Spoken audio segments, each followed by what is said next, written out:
Hi buddies, welcome to my style cooking channel. இன்றைக்கி நம்ம பார்க்க போகிறது சரவண பவன் ஹோட்டல் ஸ்டைலில் ரவா கேசரி எப்படி செய்யலாம் அப்படின்றத பார்க்கலாம்.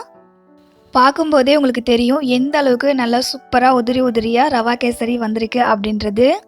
இந்த வீடியோ பார்த்துட்ருக்க நீங்கள் இப்போ தான் மை ஸ்டைல் குக்கிங் சேனலை ஃபஸ்ட் டைம் பார்க்குறீங்க அப்படின்னா நம்ம சேனலை சப்ஸ்கிரைப் பண்ணிக்கோங்க. கூடவே பக்கத்தில் இருக்க பெல் ஐக்கானையும் கிளிக் பண்ணிக்கோங்க.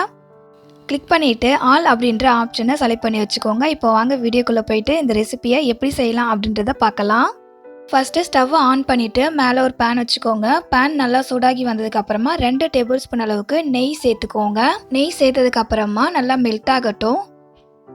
நெய் மெல்ட் ஆகி வந்ததுக்கப்புறமா இதில் வந்துட்டு ஒரு 5 பாதாம் வந்துட்டு சின்ன சின்னதாக கட் பண்ணி சேர்த்துக்கோங்க. இது கூடவே ஒரு 10 முந்திரி பருப்பு சேர்த்துக்கோங்க. சேர்த்துக்கிட்டு இது ரெண்டுத்தோடைய கலருமே ஒரு கோல்டன் ப்ரௌன் கலருக்கு சேஞ்ச் ஆகி வர வரைக்கும் நெய்யில் வறுத்து விட்டுக்கோங்க. முந்திரி பருப்பு பாதாம் இதோடைய கலர் வந்துட்டு லைட்டாக சேஞ்ச் ஆகி வந்ததுக்கப்புறமா ஒரு 7 காஞ்ச திராட்சை சேர்த்துக்கிட்டு திராட்சை உப்பி வர வரைக்கும் வறுத்து விட்டுக்கோங்க. முந்திரி பருப்பு கலர் லைட்டாக சேஞ்ச் ஆகி வரும்போதே திராட்சையை சேர்த்து வறுத்துக்கிட்டோம் அப்படின்னா முந்திரி பருப்பு அது வரைக்கும் கரிஞ்சு போயிடாமல் இருக்கும். திராட்சை உப்பி வந்துடுச்சு. இப்போ நான் ஒரு 100 கிராம் அளவுக்கு ரவை எடுத்திருக்கேன். அந்த ரவையை இந்த நெய்யிலே சேர்த்துக்கிட்டு நல்லா வறுத்து எடுத்துக்கலாம். நெய்யில் ரவை நல்லா மிக்ஸ் ஆகி வர அளவுக்கு மிக்ஸ் பண்ணி விட்டுட்டு மீடியம் ஃப்ளேம்லேயே வச்சு ரவையை வறுத்து விட்டுக்கோங்க. ரவையோட கலர் லைட்டாக சேஞ்ச் ஆகி வரும். அந்த அளவுக்கு ரவையை வறுத்து விட்டுக்கோங்க.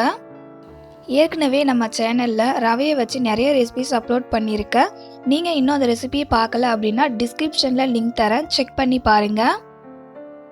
ரவையோட கலர் நல்லா சேஞ்ச் ஆகி நல்லா வரப்பட்டு நல்ல ஒரு வாசனையாக வந்ததுக்கப்புறமா நம்ம எந்த கிளாஸில் ரவை எடுத்துக்கிட்டோமோ அதே கிளாஸில் 3 கிளாஸ் அளவுக்கு சூடான தண்ணி சேர்த்துக்கிட்டு கட்டி இல்லாமல் நல்லா மிக்ஸ் பண்ணி விட்டுக்கோங்க.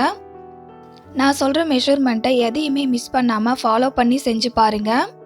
கேசரி கொஞ்சம் கூட பிசு பிசுன்னு இல்லாமல் நல்லா உதிரியாக எல்லாத்தோடைய அளவுமே கரெக்டான அளவில் இருக்கும். இந்த அளவுக்கு கெட்டியாக வந்ததுக்கப்புறமா 3 ஏலக்காவை சர்க்கரை கூட சேர்த்து அரைச்சி வச்சுருக்க அதையும் இது கூட சேர்த்துக்கிட்டு மிக்ஸ் பண்ணி விட்டுக்கலாம். ஏலக்காய் தூள் சேர்த்துட்டு நல்லா மிக்ஸ் பண்ணி விட்டதுக்கப்புறமா ஒரு 1/4 டேபிள் ஸ்பூன் அளவுக்கு கொஞ்சம் கம்மியாக நான் ஆரஞ்சு ஃபுட் கலர் சேர்த்துருக்கேன். அடுத்தது இது கூட சர்க்கரை சேர்த்துக்கலாம். சர்க்கரையோட அளவு பார்த்திங்கன்னா எந்த கிளாஸில் நம்ம ரவை எடுத்துக்கிட்டோமோ அதே கிளாஸில் 1 கிளாஸ் அளவுக்கு சர்க்கரை எடுத்துக்கோங்க. கரெக்டான ஸ்வீட்டாக இருக்கும். உங்களுக்கு ஸ்வீட் அதிகமாக பிடிக்கும் அப்படின்னா நீங்கள் 1 கிளாஸ் ரவை எடுத்துக்கிட்டிங்க அப்படின்னா 1/4 கிளாஸ் அளவுக்கு சர்க்கரை எடுத்துக்கோங்க. அதுக்கு மேலே நீங்கள் சர்க்கரை அதிகமாக சேர்த்துக்கிட்டிங்க அப்படின்னா கேசரி சாப்பிடும்போதே கொஞ்சம் திகட்டுற போல் இருக்கும். சர்க்கரை சேர்த்துக்கிட்டு மிக்ஸ் பண்ணி விடும்போது நல்லா இலகி வர போல் இருக்கும். கொஞ்ச நேரம் நம்ம கிளறி விட்டுக்கிட்டே இருந்தோம் அப்படின்னா திக்காகிடும். பர்ஃபெக்டான ரவா கேசரி செய்கிறதுக்கான மெஷர்மெண்ட் பார்த்திங்கன்னா 1 கிளாஸ் அளவுக்கு ரவை, 1 கிளாஸ் அளவுக்கு சர்க்கரை, 3 கிளாஸ் அளவுக்கு தண்ணி, 1/2 கிளாஸ் அளவுக்கு நெய், அவ்வளோதான். இதுதான் பர்ஃபெக்டான கேசரி செய்கிறதுக்கான மெஷர்மெண்ட். ஸோ இதையே நீங்கள் ஃபாலோ பண்ணி செஞ்சு பாருங்கள். சப்போஸ் நீங்கள் அதிகமாக செய்கிறீங்க அப்படின்னா நான் சொன்ன அளவுகளை நீங்கள் அதிகப்படுத்தி செஞ்சுக்கலாம். இதில் ஒரு பிஞ்ச் அளவுக்கு உப்பு சேர்த்துக்கோங்க. ஸ்வீட் டேஸ்ட் எடுத்து கொடுக்கறதுக்காக தான் உப்பு சேர்க்குறோம். உப்பு அதிகமாக சேர்த்துக்காதீங்க.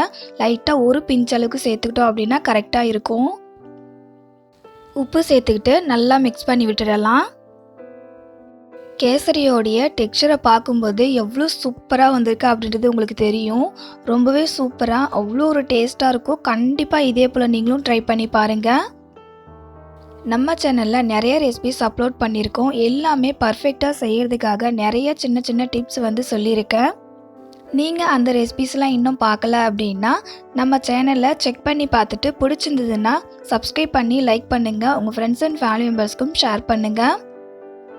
நிறைய பேர் நம்ம சேனலை சப்ஸ்கிரைப் பண்ணாமலே வீடியோ பார்த்துட்ருக்கீங்க. நீங்கள் சப்ஸ்கிரைப் பண்ணிட்டு வீடியோ பார்த்தீங்க அப்படின்னா என்ன நீங்கள் மோட்டிவேட் பண்ணுற போல் இருக்கும். ஸோ மறக்காமல் நம்ம சேனலை சப்ஸ்கிரைப் பண்ணிக்கோங்க. லாஸ்ட்டாக இதில் 1 டேபிள் ஸ்பூன் அளவுக்கு நெய் சேர்த்துக்கலாம். நெய் சேர்த்துக்கிட்டு நல்லா மிக்ஸ் பண்ணி விட்டுடுங்க. ஸ்டவ்வை ஆஃப் பண்ணிவிட்டு சர்வ் பண்ணிக்கலாம். அவ்வளோதான் buddies, ரொம்ப ரொம்ப சூப்பரான சரவண பவன் ஸ்டைலில் ரவா கேசரி ஈஸியாக சிம்பிளாக வீட்டிலே செஞ்சு முடிச்சாச்சு. ரொம்பவே சூப்பரான ஒரு டேஸ்ட்டில் இருந்துச்சு. கண்டிப்பாக மிஸ் பண்ணாமல் நீங்களும் ட்ரை பண்ணி பாருங்கள். ட்ரை பண்ணி பார்த்துட்டு உங்களுக்கு இந்த ரெசிபி பிடிச்சிருந்ததா, எப்படி வந்தது அப்படின்றத கமெண்ட் பாக்ஸில் கமெண்ட் பண்ணுங்கள். நம்ம சேனலில் சப்போர்ட் பண்ணிகிட்ருக்க எல்லாருக்குமே ரொம்ப தேங்க்ஸ். அதே போல் இதுக்கப்புறம் சப்போர்ட் பண்ண போகிறவங்களுக்கும் ரொம்ப தேங்க்ஸ். இந்த ரெசிபி உங்களுக்கு பிடிச்சிருந்ததுன்னா லைக் பண்ணுங்கள், உங்கள் ஃப்ரெண்ட்ஸ் அண்ட் ஃபேமிலி மெம்பர்ஸ்க்கும் ஷேர் பண்ணுங்கள். நீங்களும் இதை போலவே எல்லா ரெசிபியுமே பர்ஃபெக்டாக செய்யணும் அப்படின்னா மை ஸ்டைல் குக்கிங் சேனலை சப்ஸ்கிரைப் பண்ணி வச்சுக்கோங்க. இதே போல் ஒரு சூப்பரான டேஸ்டியான இன்னொரு ரெசிபியோட நெக்ஸ்ட் வீடியோவில் மீட் பண்ணலாம். படிஸ், தேங்க்யூ ஃபார் யுவர் வாட்சிங்.